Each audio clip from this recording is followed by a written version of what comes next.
On September 24th, 2021, the Canadian government, with the green light from the United States, releases the CFO of Huawei, who is also the daughter of the founder of the Chinese telecom giant. 2 hours later, the Chinese government released Michael Kovrig and Michael Spavor, two Canadians imprisoned in China for espionage.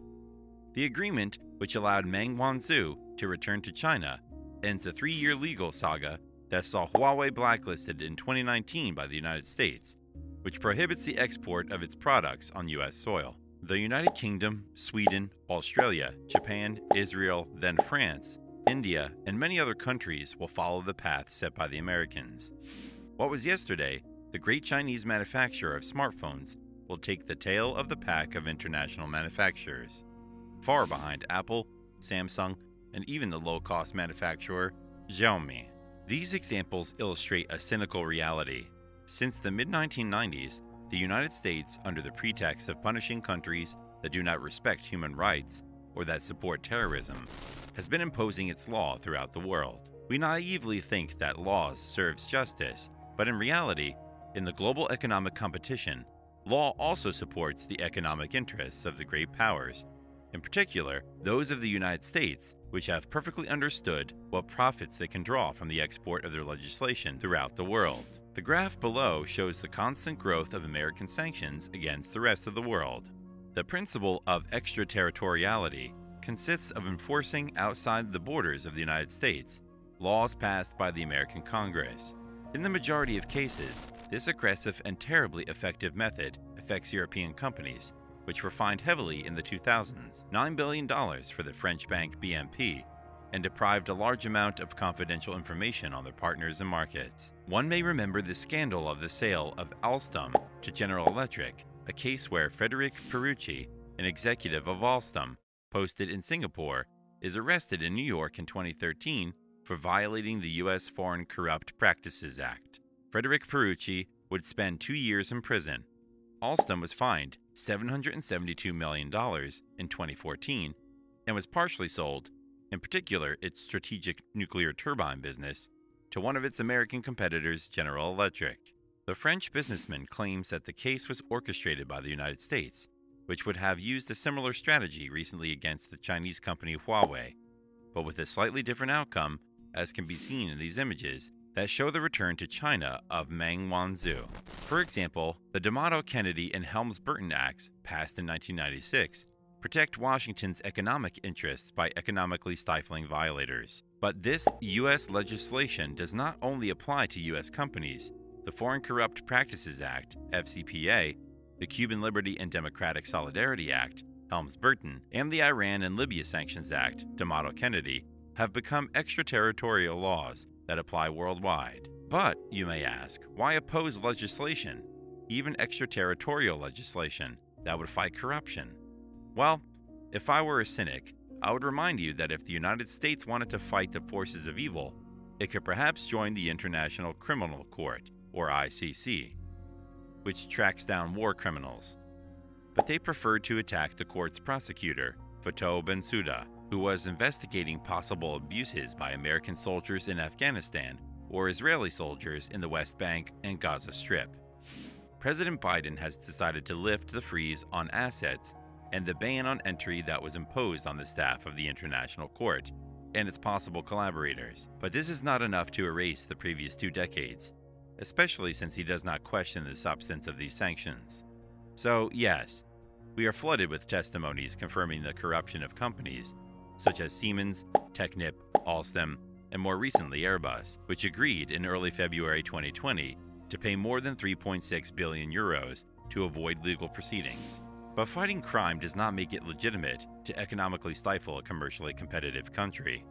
This is a problem of international law posed by the behavior of the United States. For neither the United Nations, nor the World Trade Organization, nor any other multilateral institution has joined in the harsh punishments inflicted by the United States on Cuba, Iran, or even Russia.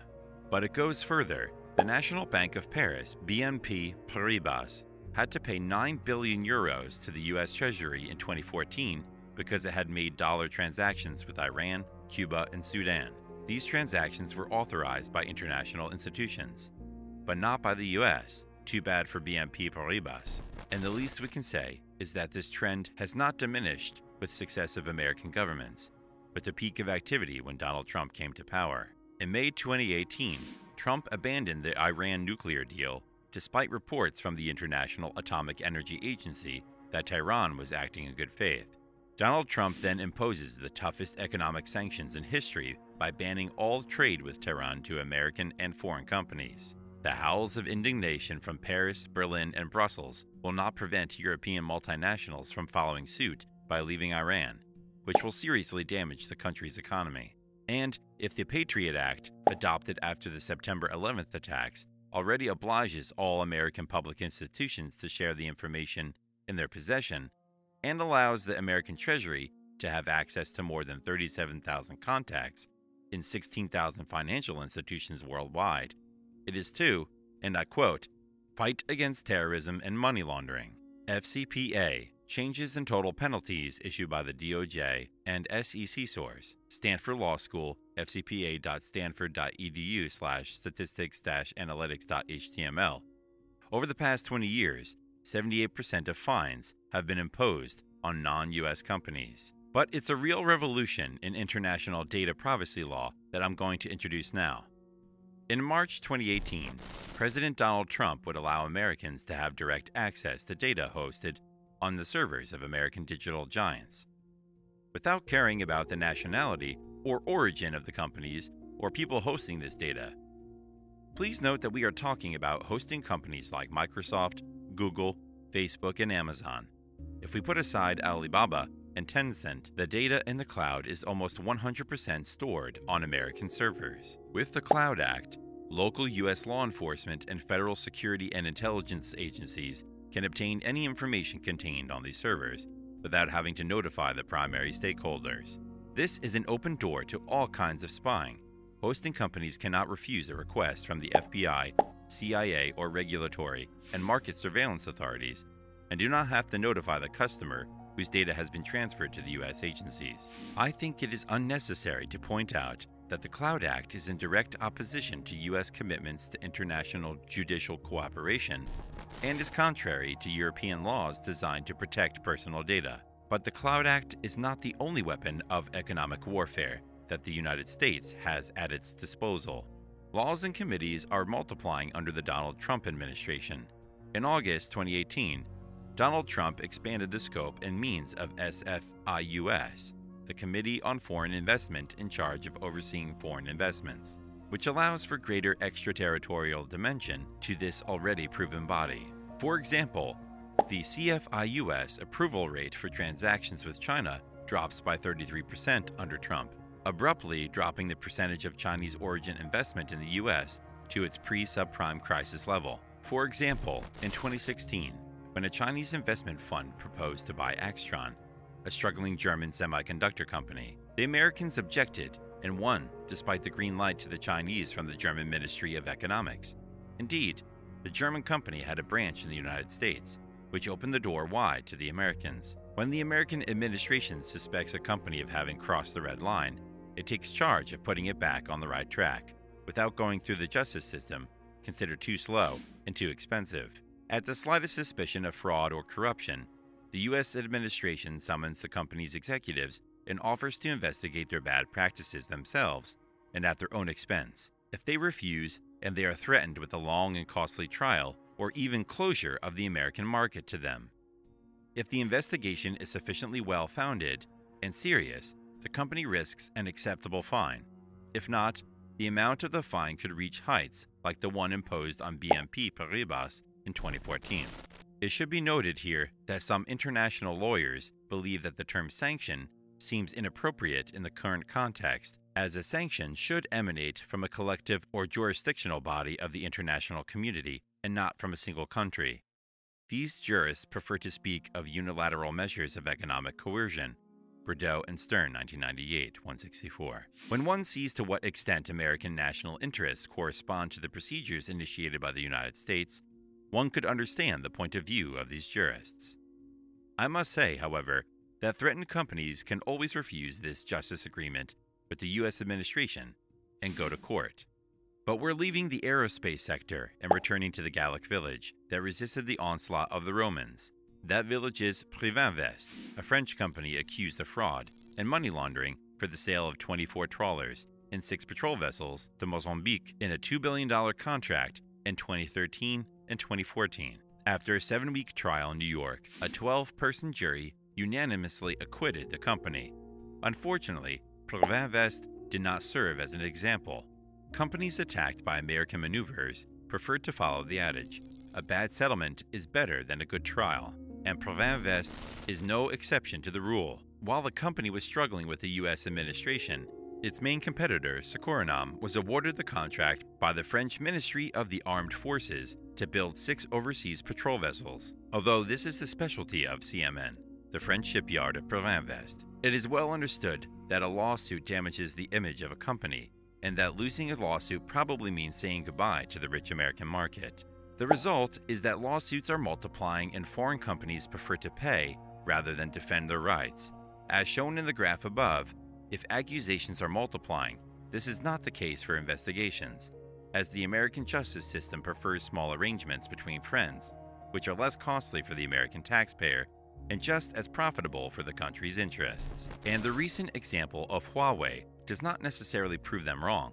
The former giant has largely suffered from being blacklisted by the United States, especially since, as the Iraqi embargo has shown, the other nations of the world avoid going against the advice of the American Big Brother. Just look at the map of countries that followed the US in banning Huawei products, until then the largest smartphone producer in the world. But then, how do you fight against the American ogre? This pragmatism of companies is actually part of their qualities. Where a state sees a strategic interest, the entrepreneur sees effort, investment, and risk. But if we take the example of the Arabelle nuclear turbines, French leaders are pushing for EDF to buy the nuclear turbines from General Electric. So, if in theory there is a real logic to the fact that EDF is taking over the turbines that equipped its 56 reactors in operation in France, it should also equip the future EPR reactors of Flamanville and the Channel of Hinkley Point in the United Kingdom, or the future aircraft carrier Charles de Gaulle. In reality, this takeover is a completely different story. EDF is not particularly keen to buy the so-called strategic business. They are especially waiting for guarantees from the French government on the construction of the 6 EPRs announced by President Macron. In any case, this buyout would quickly become problematic. GE's first customer for nuclear turbines is none other than the Russian Rosatom, the competitor of EDF on the construction of power plants. It is understandable that EDF has difficulty being enthusiastic. But it is not so much better on the other side, on the side of the American company General Electric, which has recovered the famous turbines. If observers are to be believed, the management of General Electric is counting on the resale of this nuclear turbine activity to return to profitability, as GE's chief financial officer Carolina Diebeck-Happ presented during the company's results presentation last March. The new President Biden is expected to make decisions on many issues, such as the treatment of Iran, but also on the new sanctions voted by Congress against foreign companies, European but especially German, in retaliation for their participation in the construction of the Nord Stream 2 gas pipeline. Washington will have a lot of work to do to restore trust with the rest of the world and revive the claims of the Western model, that of the force of law and not the law of force. See you soon for new videos. Ciao! Thank you so much for watching. If you like my videos, please subscribe and don't forget to hit the bell if you want to be notified of the next episode. And if you want to invest in the stock market over the long term or diversify your financial portfolio, I'm offering you an analysis of the 8 European star stocks to have. Thanks again for watching and have a great day.